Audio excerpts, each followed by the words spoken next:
Hey everybody, this is Michelle. And this is Julie. Welcome to A Blonde, a Brunette, and a Mic podcast. What is our podcast all about, you ask? Well, we're two 50-something women with life experience and, plenty to say. Which is exactly what we're going to do right now. Do you remember that commercial, Julie, back in the day? And I think it was a beer commercial. I don't know if it's the husband, he's asking for the beer, and the wife says, "Get it yourself, Bob." Do you remember that commercial? Yeah. That was probably like what, in the 80s? Probably in the 80s, maybe the 90s. Do you think maybe that woman was kind of frustrated because there was this expectation that she was supposed to be getting her husband a beer out of the fridge? Probably. Yeah. Get it yourself, Bob. Yeah. Yeah. Do you remember the commercial where they said, "I can bring home the bacon, Yeah. fry it up in a pan, and never let you forget." How's it go? And never let you forget you're a man. Yeah. I didn't sing that part though. No, it's okay. But it's the same thing. When we're talking about the topic of toxic femininity, Yeah. those are all traits or things that they're in our day to day. I mean, obviously this was a while ago, some of these commercials that we're talking about here. When we're talking about toxic femininity as a general rule, when you hear that now, what do you think? What comes to mind? It's interesting because I've really had to think about this a lot. Mm-hmm. And I think there's so much wrapped around that term. And just even talking about the commercials that we were just talking about, it's very generational. Mm-hmm.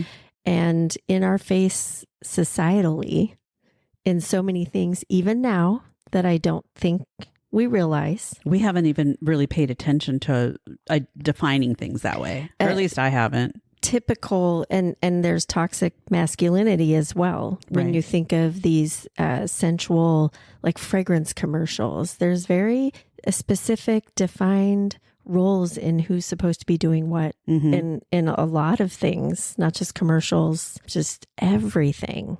Well, if you look at gender roles, going back several generations, it's like it's always been where the woman is the one that's home and raising the kids and taking care of the household. And then the guy is bringing home the bacon. He's the one that's out in the world every day. He's the one that's, working and providing for his family, kind of a thing. And so you get into these gender roles, or that's what you're seeing, or these gender roles. You see it everywhere. You see it in TV shows, you see it in commercials, you see it in daily life. Mm-hmm. And, toxic masculinity, if we're talking about that for just a moment, is really men behaving in a way to where they feel like they're supposed to behave. So they are not construed as weak or like soft. Like it's not okay to cry. Exactly. Things that have feelings, be vulnerable. They have to be strong and stoic, and they have to be the one that's kind of leading the pack on something and have all of the answers and be able to basically solve the problems for everybody else who is not capable because they're, not masculine or something. Right. So if you look at toxic, that's kind of a lot. It's a lot to put on a man. Yeah, it really is. Well, society does that to men, and then you see where, I see where men are just, this is a very general statement. I'm not thinking about anybody in particular, but where they kind of take it to the next level and they become overly masculine. They become overly toxic in the way that they behave toward, say, their girlfriend or towards their wife or even their daughters.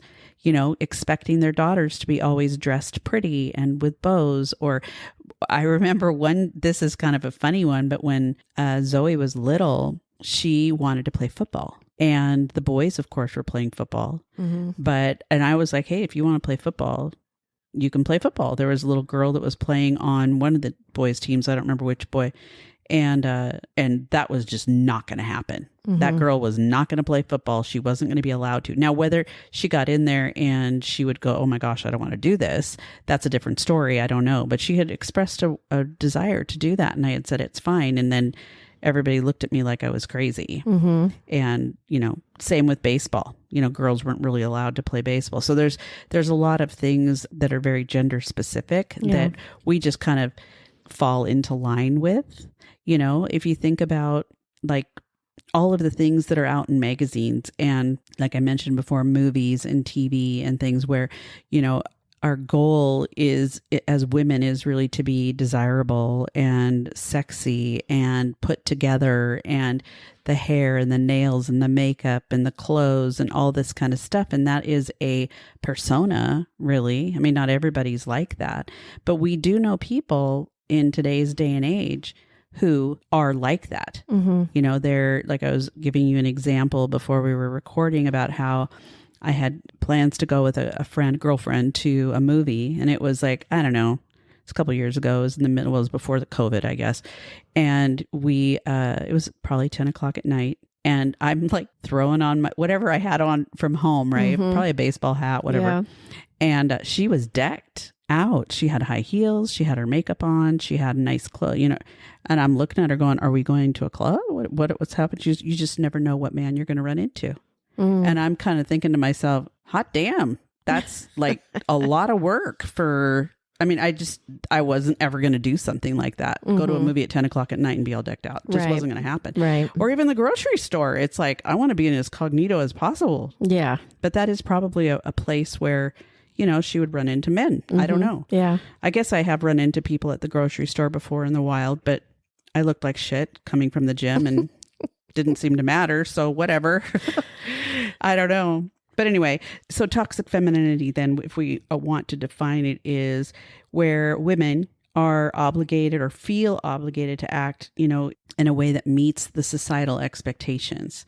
So going back to I think societal expectations is the key word there. Right. Or words. Yeah. If you're not doing it because it's genuinely, authentically you, and you're doing it because there's these external expectations. Right. That's where I think it becomes a toxic trait. And is it toxically feminine to want to be feminine, though? No, that's what I'm saying is no. If that's genuinely who you are and you do things because it is what makes you feel good inside. As for example, me, I put on makeup every day when I go to work. Yeah. Every day, even when I worked downtown and took the bus, I would see, and you see women putting their makeup on in the car. You see them, I would see them putting it on the bus ride. I just can't do that. I always have makeup on when I leave the house to go to work. Yeah.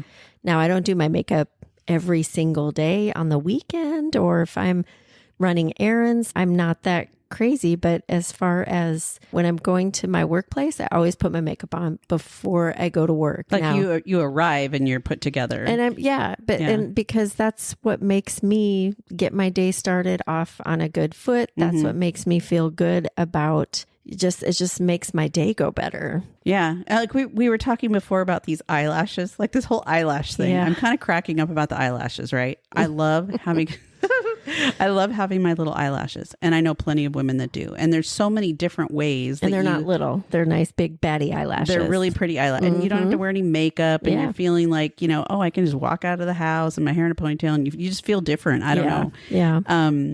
But I got eyelash extensions for my birthday like a few months back. And then I was like, wow, I kind of like these. I think I'm going to keep them a little longer. And so then I start thinking about it. I'm like, okay, this is stupid. I'm spending money on these eyelashes. They're freaking glued to my real lashes.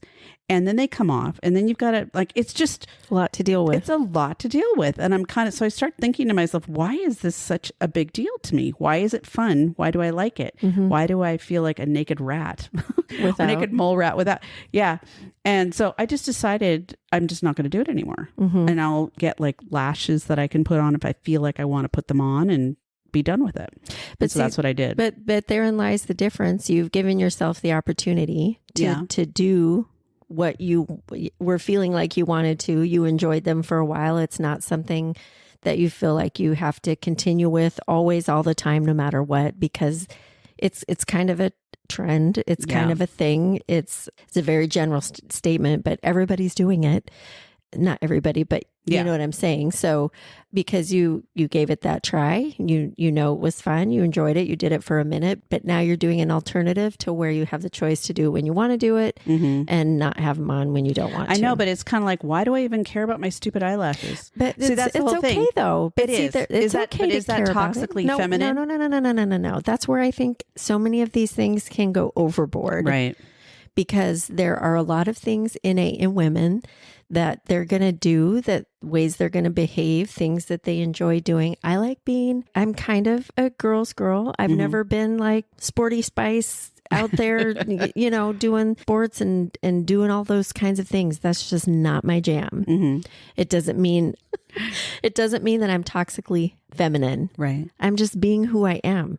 So in those scenarios, when you say, you know, when you use the words toxic and feminine together, that isn't describing you, but there are plenty of times, I think, when people are, women in particular, are feeling pressure. Well, that's correct. So it's the pressure of those external factors that make women, or that pressure women into making decisions outside of how they're naturally feeling that they want to do things. Right. So, and it's because that societal pressure really, it all lends to, in one way, shape, or form, like how you're feeling, obviously, about yourself, but how you're perceived in society, or how you're perceived by the opposite sex, I suppose. That has to do with this, that goes into this as we're sitting here talking about it, because there's the external factors, the beauty industry, and those societal expectations on beauty are enormous now, because it's in our face everywhere, where we didn't used to see it on every corner that we would turn, on what creams we should be using, what procedure we should be getting, how it can make you look better if you do this. I mean, the lashes, the hair extension, I'm not, no shade on any of that stuff. I'm just saying there's so much out there making it seem like this is what we need to do to be a woman's woman. Right. This is really what a woman's woman is. But this is really what men like. Is the perception. But okay, so let's you're in a relationship. Do you think Rick cares about that stuff? I think he likes a woman that's put together and presents herself well. But put together and presents herself well isn't necessarily the same thing as being toxically feminine. I know, but right? does he care if I have makeup on or no makeup on? If we're running to Costco? I don't think so. No. I don't think so. I don't think he does either. And regardless, if we did, we did that last time he was here. I specifically, I remember it was kicking around all day Saturday. I didn't have any makeup on. We did a Costco run, did some things. I didn't have any makeup on, and I didn't feel, and I guess those are some key things. I didn't feel like I needed to do that for him or anybody else doing those things, because we were being partners, going out and taking care of some things. So I wonder, a lot of this comes down to that need to be authentic, or the balancing the need to be feeling authentic, your authentic self, and being where you feel like you fit in, right? That's really what it kind of boils down to. And so when you think about, like, women out in society, or I even think about being young, being a kid, and you want the cute jeans that make your butt look cute. You want, like the cute shoes that you walk a little bit, like taller kind of a thing. Are those, believe me, I've been thinking about this a lot, this like toxically feminine traits or behaviors and things like that. And what do I exude? Those are the things that I started asking myself. I mean, I am not, I wouldn't say I'm a girly girl per se. I mean, for God's sake, when we go out, you guys have to put my eye makeup on, especially if it's like a really big thing, but, and I don't wear makeup to the gym. I don't dress up to go to the movies at 10 o'clock, and I'm not doing that kind of stuff, but that's just me. I mean, I don't want to make the effort to do it. Yeah. And if people don't like it, tough shit. That's kind of how I look at it. But at the same time, I get my hair done. I get my nails done. I love getting my nails done. I take that back. I don't love the process of getting my nails done. It's maintenance.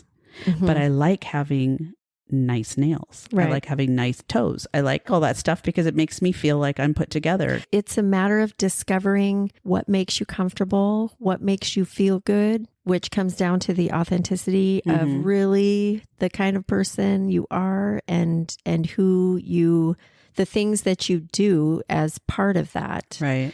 And it's just like I recently, probably about 8 months ago, I took my nails off. Yeah. I had my nails for almost 20 years. I had artificial nails. And it's interesting because I think a lot of that, well, it's interesting. I never thought I would be without them. And because of different things that I've been educating myself on and trying to do better for my health, that's a big reason I took the nails off.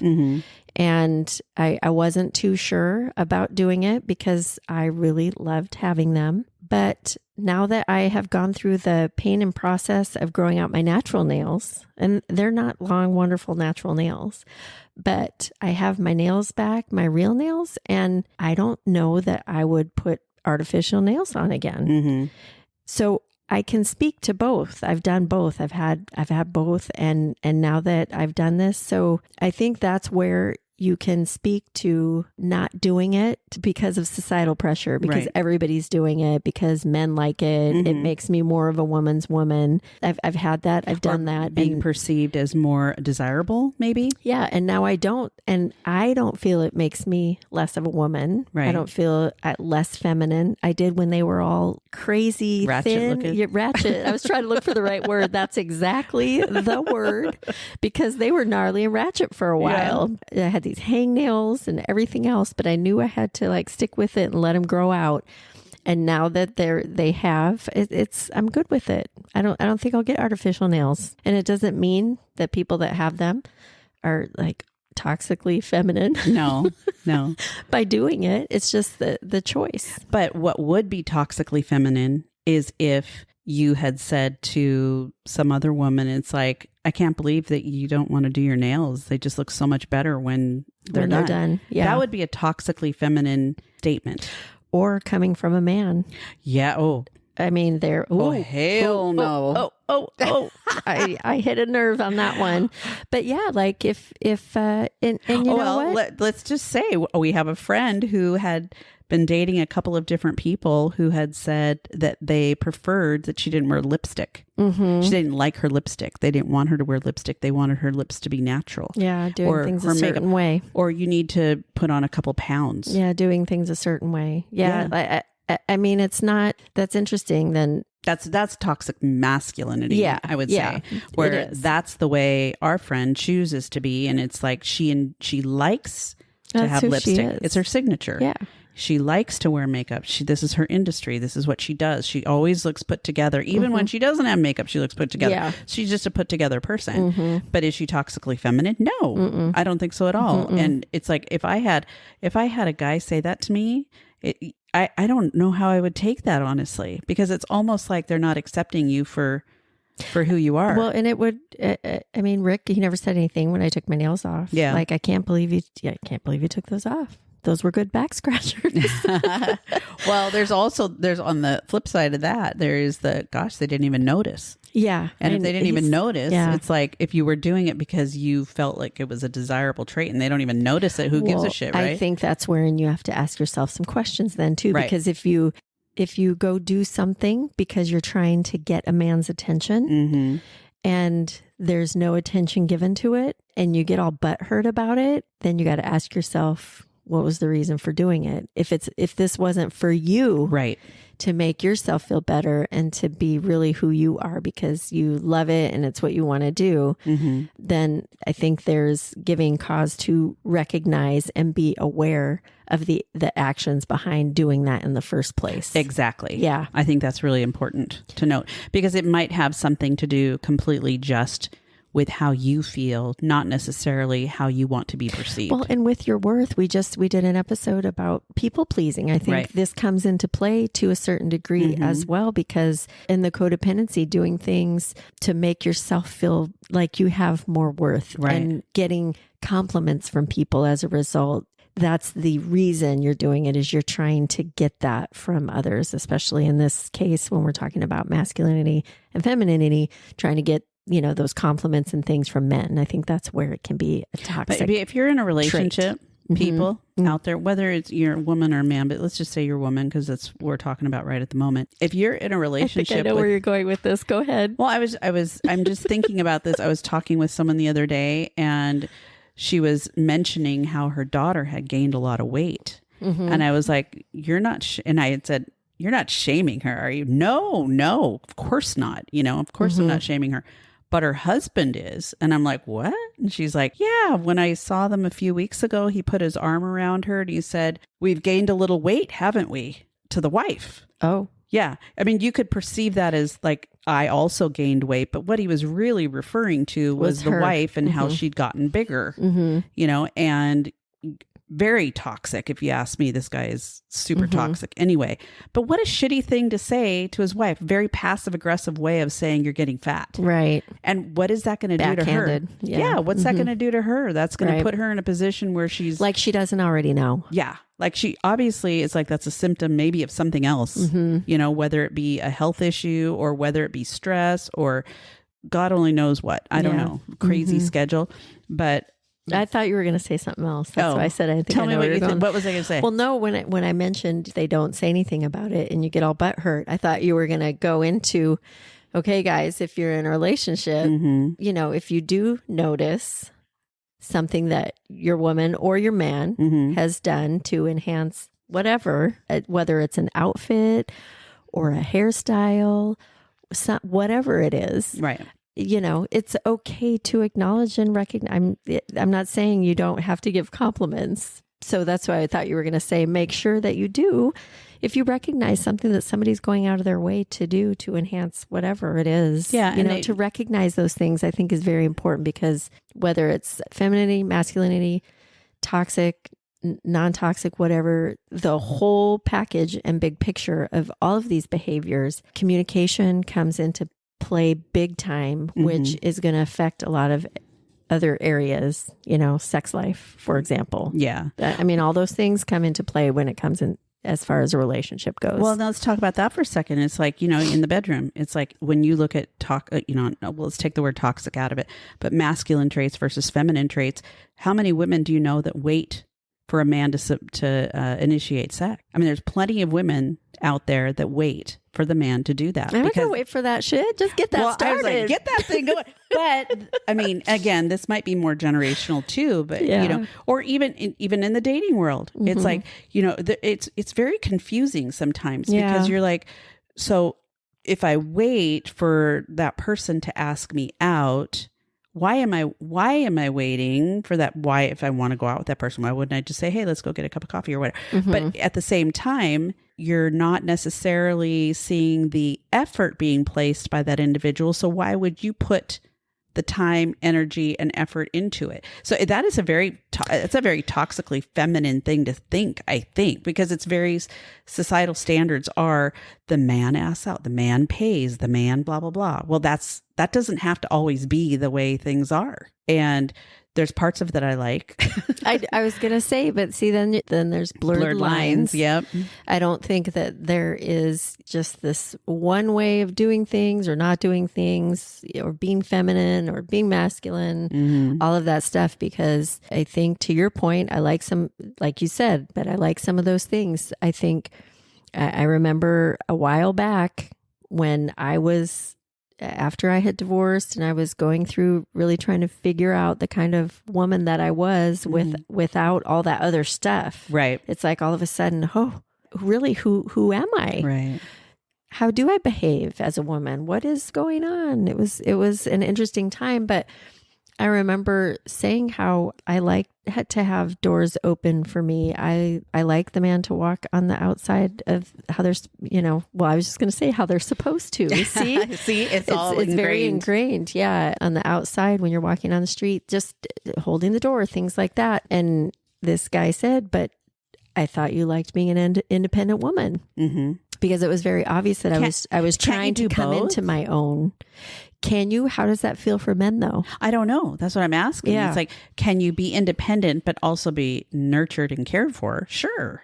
And so when I'm thinking of it, to me, it's kind of a respect thing. When you see, especially when you're getting to know somebody, or, you know, you're with somebody or whatever, they hold the door for you. To me, it just seems more of like a respect thing than anything else. It's not to say I wouldn't hold the door for that person too down the road. I mean, if I get to the door first, I might hold the door. I'm not going to stand there and wait for them to do it for me, or stand there and wait for them to pull the chair out for me. And I think that's where some of those differences are, because I don't wait for a door to be open. I'm not going to sit in the car awkwardly if the guy is obviously like out of the car and not opening my door. But then, okay, to so let make me him ask feel you like this, a schmuck. if that happens, do you kind of look at that guy and go, he doesn't have any manners? No, I don't. See, I'd be like, dude, where are your manners? See, no, it's like, but why? Well, I mean, initially, if you don't know somebody, I don't know, they're trying to make a good impression. But see, that's like eating a salad at dinner for a woman. Yeah, but I eat salad all the time. But I'm just saying, but some women, that's where some of this was described. I hate saying the word toxic all the time, but this, you know, the T femininity, that was one of the things. For example, eating a salad when you're out to dinner, when really inside your head, you probably want the steak, right? And you want to growl and gnaw it not down, but because you're on this date and you're trying to make a good first impression, we're eating a salad. Yeah, that can be toxically feminine trait. So just like you were just saying, the man, if the guy just got a salad, you'd look at him and go, really?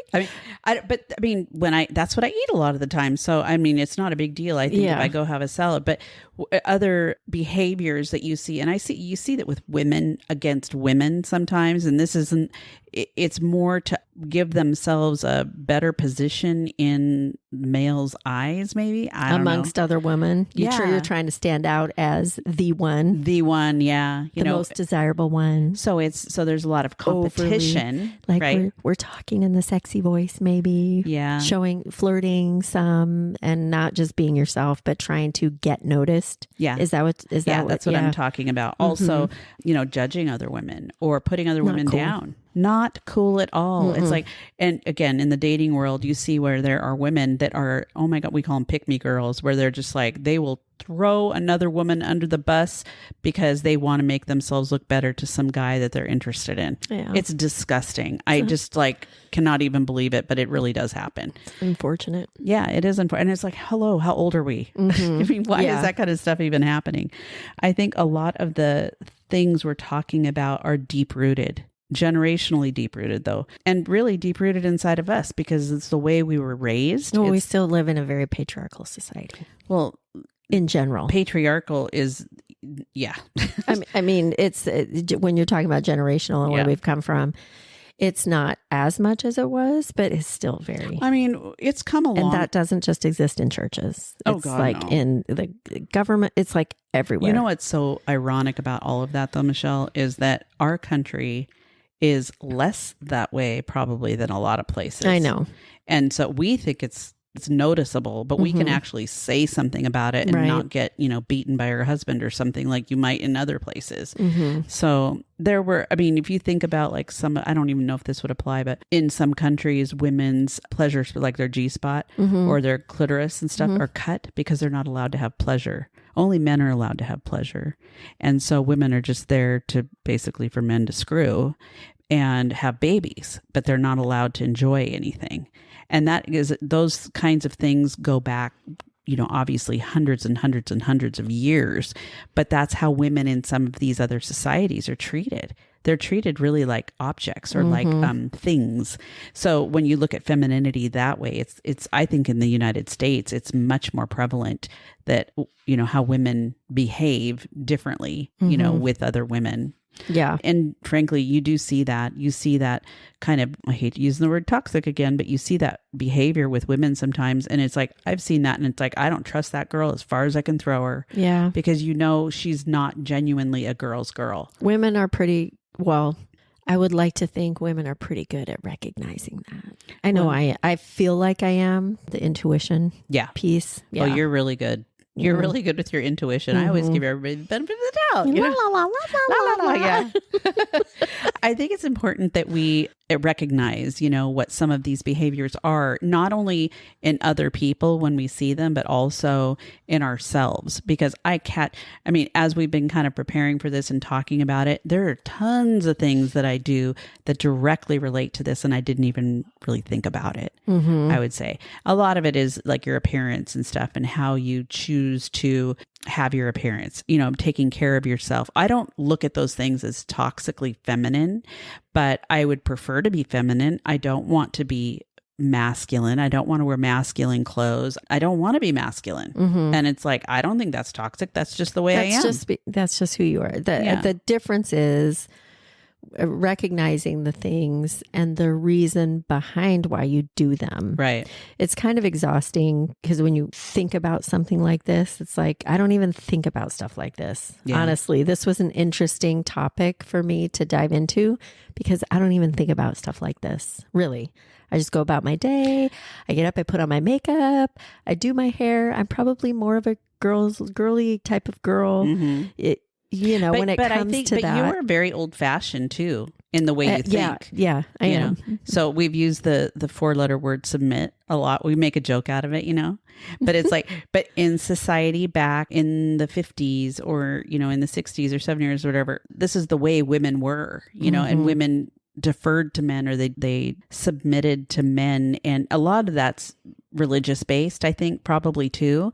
But I've run across men before who have said, I am the patriarch, and whoever I am with is going to be my wife, and I will watch after her and take care of her and nurture her and stuff, but she will do what I say. I think it's all in how it's presented. Yeah. And there's so many things that are stereotypical about those types of situations that can be just that, a stereotype. And when you dive into people's personal relationships and there's decisions like that going on and how they choose to live is whatever. Submission. Yeah, that's a big topic that Julie and I talk about a lot. I don't think, submit is what women are supposed to or need to do. But at the same time, I think there's submitting type of traits in a relationship that I quite enjoy. And to your point, Julie, we've talked about it before, and you're like, well, when I care for somebody, it's different. I like to do things for people. Sure, so I don't want to be expected because I'm a woman to do something a certain way. Yeah. I want to be able to exert my independence, but I also want to be able to nurture and take care of somebody in a way that works for me and for that person, not because of society saying you have to do things a certain way. Again, it's the reasons behind it. I think recognizing, acknowledging, and then asking those questions. What are the reasons behind why I do this or why we do this if it's in a relationship? I think I would be pretty unhappy if I was in a relationship that was an expectation. Oh, hell no. Do you know what I'm saying? Yeah. And I think that would come to fruition quite quickly. If you were expected to have the dinner on the table at... Yeah, and it's that the expectation of it that can make all the difference. Well, that's the difference between a patriarchal type of relationship and a patriarchal society, frankly, and something that's a little bit more modern and, modern based, like you hear about, like when people get married, it's like that they're equal partners. Well, a lot of people don't view themselves as equal partners. They look at one partner being the stronger one and one being the weaker one, or one being the nurturer and one being the disciplinarian kind of a thing. Everybody plays their roles, I suppose. And we did it in our marriage, and you did it probably in your marriage too. But there were, I think, because we're in a different day and age, a lot of things that we did independently too, that maybe 100 years ago you never would have. Right. So I think it's important that we acknowledge and identify when we see these things, like I mentioned before, in ourselves and in other people, because I think it's a good learning, like for ourselves, for your friends, for example, or in your own relationships. If you're identifying or you're seeing these things that you would consider red flags, maybe those are things to look at. So, like, for example, there are women out there who shame other women because they choose not to have children. Right. And we have the ability, obviously, to have children because of the way we're constructed, right? That doesn't mean everybody is going to be maternal just because they can have a child. And so holding someone to a different standard and criticizing them or judging them because they choose not to have children is wrong, in my opinion. I think that's not a good thing to do. Now, I was telling you before, we were talking to a friend of ours who is a delightful individual, smart as a whip, just has a great personality. She's wonderful. She does not want to have children. And I remember, I hadn't known her for very long when I remember having that conversation with her. And I remember thinking to myself, wow, how could she? And it's more because I have children and I see the benefits of having children and how much I love them and a big part of my life that they are. But I remember thinking to myself, just like, oh, I felt bad for her. Yeah. And I'm just kind of like, what a weird way to. Yeah. I didn't step out and say, oh, really? That seems so odd to me. I didn't do anything like that, obviously. But in my mind, I was thinking, oh, it seems weird. It seemed weird to me. But I would never have said that to her because that wouldn't have been very nice. That's just not for everybody, man. It isn't. No, and That's no joke. And I've evolved, I think, from, that time. I distinctly remember it because I really don't run across that many people that don't want to have kids. Most people around us have them. So I hadn't really thought of that. It was probably one of the first people I'd run into. But I remember thinking to myself, the way I was thinking to myself was very toxic. That's what I'm trying to get at. Yeah. I caught myself in the moment going, that wasn't very nice of me. Of course, I would never have conveyed that, but to each his own. Yeah. It's like, why am I feeling bad because she doesn't want to have kids? If she doesn't want to have kids, she's probably not even interested in being a mom, which means she probably wouldn't even be a good one anyway. So who cares? Yeah. What am I getting so bent out of shape about? Yeah. Also, being critical of other women instead of being their advocate. Yeah. I feel like we need to stick up for each other, and be each other's cheerleaders. And there's no competition, with what there's a gal that I work with. She's an agent out of one of the offices out here. And when I very first met her, she's gorgeous. She's smart. She's so good at her job. She is a girly girl, but man, that girl is the hugest advocate for other women I have ever seen. Yeah. It's so fun to see when she sees someone doing something great. Yeah. She is the first one to applaud and good for you, girl. I'm so happy to see what you're doing.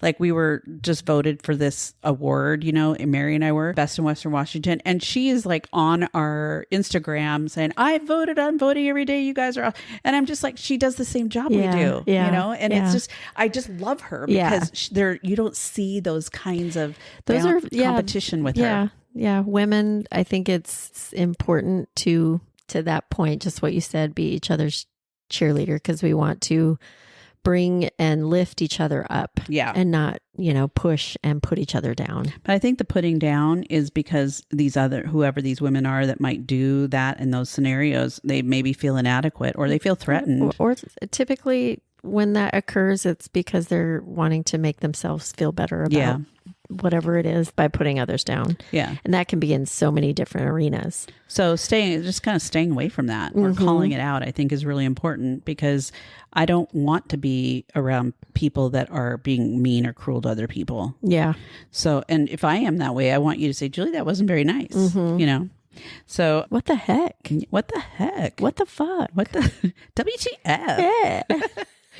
Also, there's another one that I was thinking about. Have you ever noticed when women downplay their skill set because they're trying to get a man to do something for them? I mean, that's so interesting. I can't myself picture a woman doing that. So I'm sure there are those that do.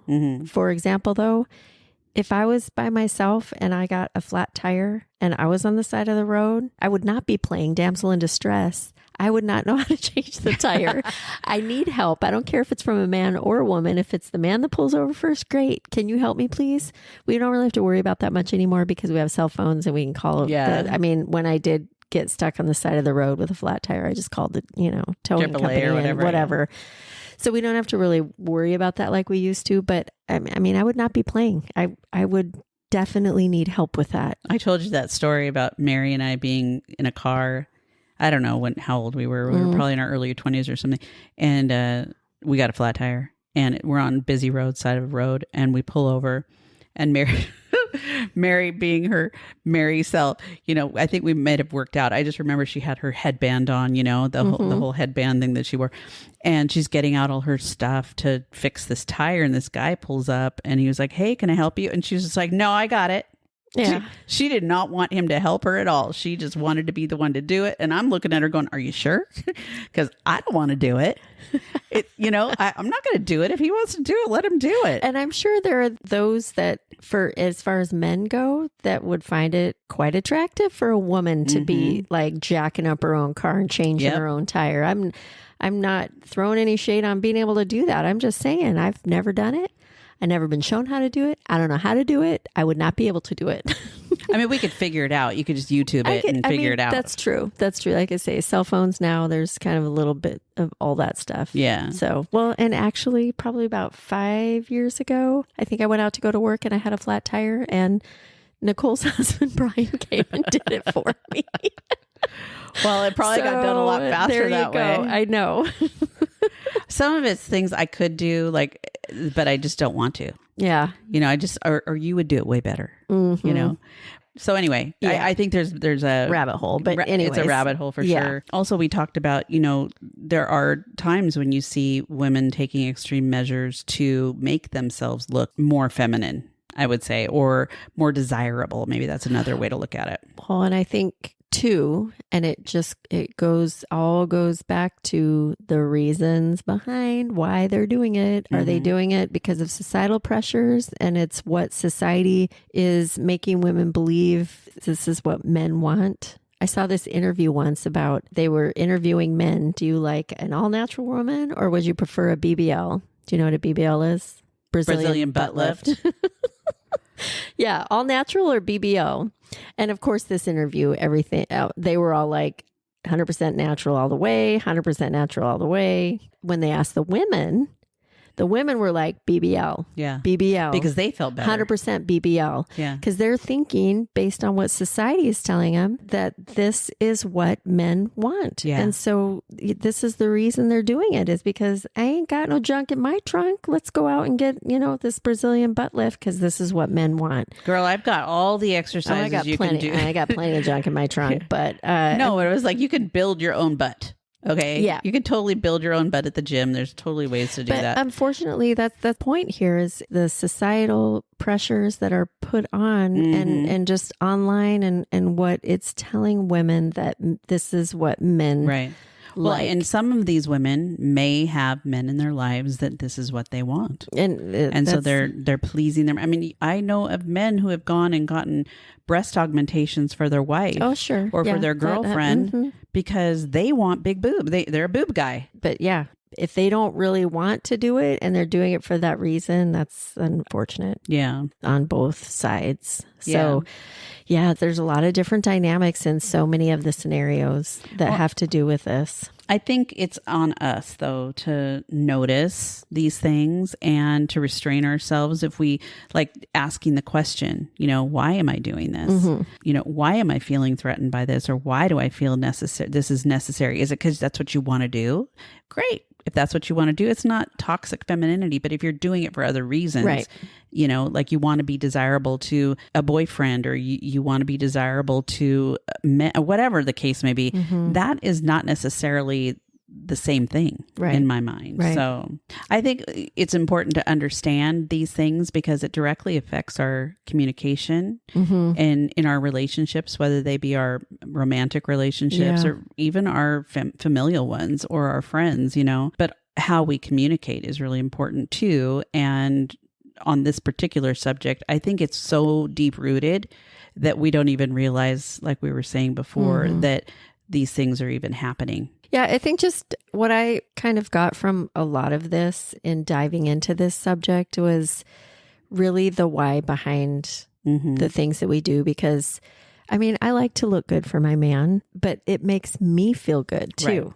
Right. So, and he appreciates you, of course. But he's not saying you need to go and put that other dress on either. That's what I mean. The why behind, and I'll ask opinions. Like if I put something on and I'm like, this or this, if I'm not sure and I'm going to be by his side for the night. And he says, oh, that, Yeah. I'm cool with that. Yeah. So I think there, in a lot of scenarios, there's overthinking where you can go overboard and call it all bullshit or whatever. But at the same time, I think for me, what I got from this is the authenticity and the genuine behavior behind doing the things that we do, or doing the things that I do as a woman. That was my biggest takeaway, and really diving into that and doing a little questioning and investigating into my own personal self and what those reasons are. Yeah. So, and it's not a bad thing. No, it's not a bad thing. And the reality is there are gendered expectations. Yeah. We run across it all the time. Absolutely. You see it in every aspect of our lives. It's coming at us in the media. It's coming at us on social media. Yeah. It is a lot. I mean, that's why you have eating disorders. That's why you have young girls wearing, midriff shirts and trying to look sexy and stuff. Yeah. It's because these gendered norms are things that they probably see and perceive as being desirable. Yeah. Even at an early age. So I don't know that we need to get away completely from it, because I think there's, like you said, ways to be able to determine if this is something that I'm doing because I feel pressure, or if this is the way I'm behaving because that's what I've always done. I've never really thought about it. You got to look at those things and really analyze for yourself. If you care. Yeah. Some people don't care. care. If you care. Like I'm not going to put a football helmet on and go get all sweaty and try to prove that I can be masculine. I have no interest in that. That doesn't excite me at all. I like getting all sweaty. For me, myself, I mean, I get sweaty. I go to the gym in the sauna. I get plenty sweaty in that sauna. Come on now. It's like, I was talking to someone the other day, and he was saying how he thought it was so sexy that when women were like coming out of the gym and dripping in sweat. Yeah. And I'm just like, really? That's what I mean. There's all different types of likes and attractions and different things. That's why it's so important to just be you and authentically you. For sure. So with your hair done, nails done, everything did. You fancy girl. Yeah. Anyway, on that note. Yeah. So this was a good one. It was kind of a mind bender for me, because it was a lot of things that I never really think about. So I did have some takeaways. I learned some stuff. So me too. I appreciated the topic. So maybe some of our listeners can manage to get the same. Well, we are out on all the socials, everyone. I know Michelle usually is the one that says that, but I'm just telling you. Yeah. We would love for you to download the episode. We're trying to grow our audience organically and, through the social channels and everything. But we appreciate you listening and all the feedback that we receive from people who do listen. Yeah. So on that note, we thank you. And we look forward to next week, and we'll have another topic for you. Until next time. Yep. Peace out, people. Bye. Bye.